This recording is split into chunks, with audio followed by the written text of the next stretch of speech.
Oluvannyuma lwa Pulezidenti Museveni okulagira minisita wa Kampala okwekenneenya emivuyo egiri mu butale ne lufula za gavumenti nga 25 Ogwomwenda. Kati olwaleero ng'asinziira mu lukuŋŋaana lwa bannamawulire olutuuziddwa ku Media Center wano mu Kampala, Minisita Amonge n'omwogezi wa KCCA bategeezezza nti okulonda obukulembeze obw'ekiseera obugenda okutwala obutale buno mu maaso kutandikidde mu ssente bali ku ddembe oba owina olwaleero. I'm told the major argument for people in Senbali Kudembe market, Kiseka, that these are private markets.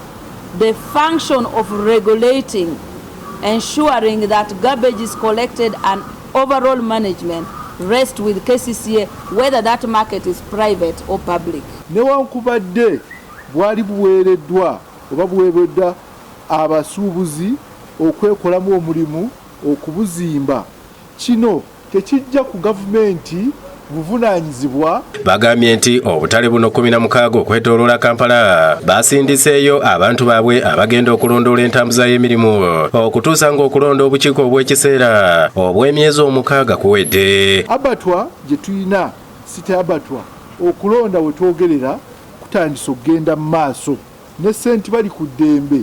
Abakozi baffe batutteyo amabaluwa okutegeeza abo ababadde mu buyinza okwejjeereza omulimu ogwo wabeewo tuteekateeke okulonda okupya. Wano ensimbi zonna ezibadde zisoloozebwa mu basuubuzi mu butale buno ziweereddwa okuggyako ez'ekifo mwe bakolera ezisoloozebwa omulundi gumu buli mwaka. Wajja kubeerawo ekisale kya mulundi gumu, one fee, awamu n'ekisale ekirala ekinagonjoolwa oba ekinaateesebwako kibuulirwa abantu oluvannyuma. Boogedde ku ssente zirina okusoloozebwa mu lufula okusalirayo ebisolo byonna ezitasuka 1.5 ku nte ate ezitaka wansi wa nusu 3 okusalirayo enkoko. Embuzi oba endiga 3,000, enkoko nusu 3, era ne mutambuza ddembe giyite embizi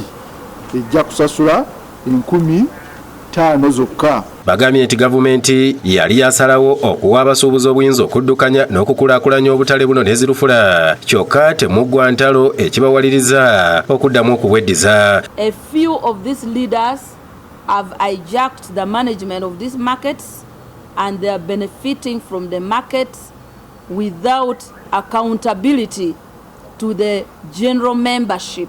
Ebyo bibadde bigenda mu maaso nga abasuubuzi mu katale ka ssente bali ku ddembe balemesezza KCCA okweddiza obuyinza bwa katale nga kiwaliriza poliisi okuyungula abasajja baayo era abamu basazeewo okusoomooza poliisi naye nga tebaanukula okutuusa lwe bavuddewo. Obutafaananako n'embeera ebadde ebeera mu katale k'owino ate yo ku lufula. Abakungu okuva mu kitongole kya KCCA nga bakulembeddwamu amyuka ssenkulu wa KCCA Engineer David Luyimbazi batuukidde mu bukuumi obw'amaanyi era ne baanirizibwa abakulembeze beevumbye akafubo akatakiriziddwamu bannamawulire. Oluvannyuma Engineer Luyimbazi ayogeddeko eri abasuubuzi n'ategeeza nga bwe bagenda okolagana n'akakiiko akaliko okusobola okutegeka okulonda. Bagenda kujja wano ne ballot boxes, balondese, tulonde based on the zones, abantu basatu tufune electoral colleges, balonde akakiiko k'abantu 10 abanakulembera akatale mu myezi 6 egijja mu maaso. Ate Baba Kinjaji basabye gavumenti ne KCCA